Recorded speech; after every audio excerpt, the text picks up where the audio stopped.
안녕하십니까, 채권봉TV입니다.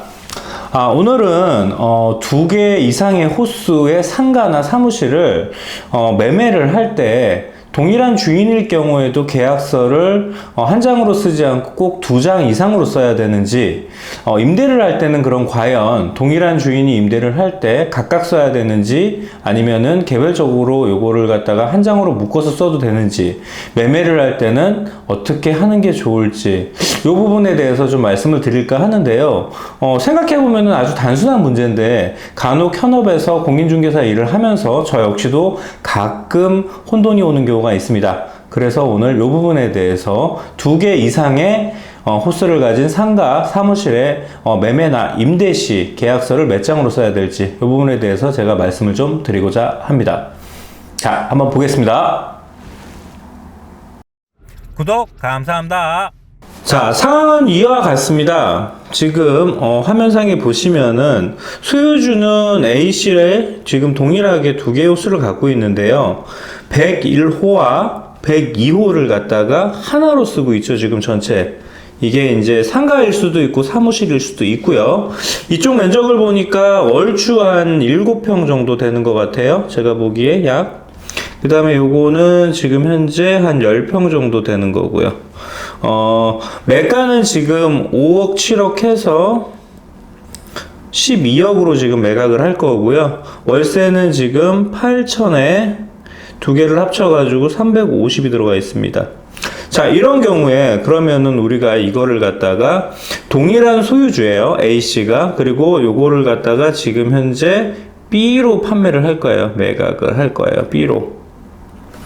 동일한 매수인이 매각을 할 때 계약서를 갖다가 이거를 한 장으로 써야 될지, 그 다음에 2장으로 써야 될지, 이 부분에 대해서 제가 좀 설명을 드릴 건데, 제가 이 말씀을 왜 드리냐면은, 우리가 계약서를 갖다가 장수별로 쓰게 되면은 사실은, 번거롭기도 하고, 거기에 맞춰갖고, 또 확인 설명서도 그 장수에 맞춰갖고 또 기재를 해야 되고, 종이도 또 그렇게 여러 장을 써야 되다 보니까, 사실은 공인중개사 입장에서는 한 장으로 쓰면 좋기는 해요.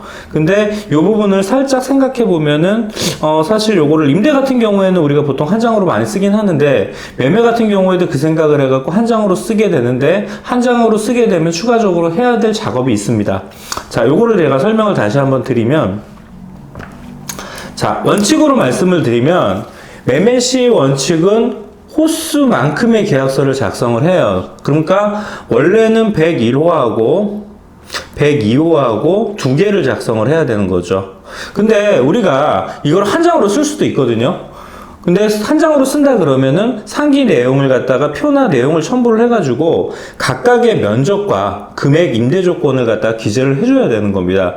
이유가 왜냐하면은 개별 호수로 등기가 되기 때문에 그래요. 이거를 갖다가 예를 들어서 개별 호수로 해야 된다 그럼 101호는 101호대로 102호는 102호대로 매가가 정해지고 거기에 맞춰갖고 양도세 등의 조세 기준이 되고요. 거래 신고를 할 때도 각각 호수로 신고가 돼야지 되는 거예요. 자, 이거를 갖다가 예를 들어서 101호, 102호를 같이 샀지만 우리가 돌아가서 보면은요, 나중에는 이 한 호수만 또 매각을 할 수도 있잖아요. 요것만 매각을 또 할 수도 있고, 그러면은 합쳐서 썼을 경우에는 이거를 갖다 12억이라고 정해놨는데 요 분양 요거를 갖다가 지금 현재 나눠져 있지 않으면은 이게 12억이 어떤 게 지금 몇 억이고 몇 억이고 분배가 안 된다는 얘기죠. 그러다 보니까 요거를 갖다가 개별 호수로 나중에 팔 거를 생각을 해서 전체적으로 이 호수에 대해서도 매가를 나눠주는 게 좋고요. 임대도 이게 지금 현재 얼마에 얼마가 이렇게 들어가 있다. 요거를 갖다가 개별적으로 써줘야지 나중에 개별적으로 매각을 할 때도 그렇고 등기를 칠 때도 요거는 7억에 대해서 요거는 5억에 대해서 매가를 갖다가 나눠서 취득록세 부분을 낼 수도 있고요. 나중에 양도세 부분도 요걸 기준으로 맞춰가지고 양도세도 부과가 됩니다. 근데 임대 같은 경우에는 사실은 크게 문제가 안 되는 게 한 장으로 써도 무방해요. 그냥 어찌됐든 간에 한 호수로 쓰고 있으니까. 근데 문제는 나중에 추후 매매를 할 경우에 이거를 갖다가 매각을 추후에 또 할 수 있잖아요, 우리가. 그러면은 각각의 면적과 금액을 거기에다가 특약상으로 적어주는 게 나중에 매매를 할 때는 또 혼돈이 없게끔 만들어줄 수가 있는 상황이죠. 자, 그래서 정리를 지금 조금 해드리면은 아까 보는 거, 요거 지금 말씀드렸던 것처럼 두 호수를 갖다가 원래 원칙은 요거를 갖다가 한 장 한 장 1015하고 102의 계약서를 써야 되는 게 맞는데, 만약에 요거를 갖다가 한 장으로 쓴다 그러면 101하고 102하고 쓴다고 하면은 표를 해서 여기에다가 101과 102에 대해서 뭐 면적 내지는 뭐 이런 사항을 갖다가 특약사항이 기록을 해줘서 이 거래 신고를 할 때도 이 부분이 나눠져 있고, 나중에 매매를 할 때도 이 부분으로 나눠서 이걸 할 수 있게끔 만들어 주는 게 좋을 것 같습니다. 임대 같은 경우에는 두 개를 갖다가 같이 쓸 수도 있는데요. 아까 말씀드렸듯이 임대 조건, 지금 현재 말씀드렸던 거, 요 내용을 갖다가 개별적으로 좀 나눠줘야지 나중에 요거를 갖다가 매각을 할 때, 내지는 제 임대를 요 부분만 할 때도 추가적으로 도움이 될 것 같아요.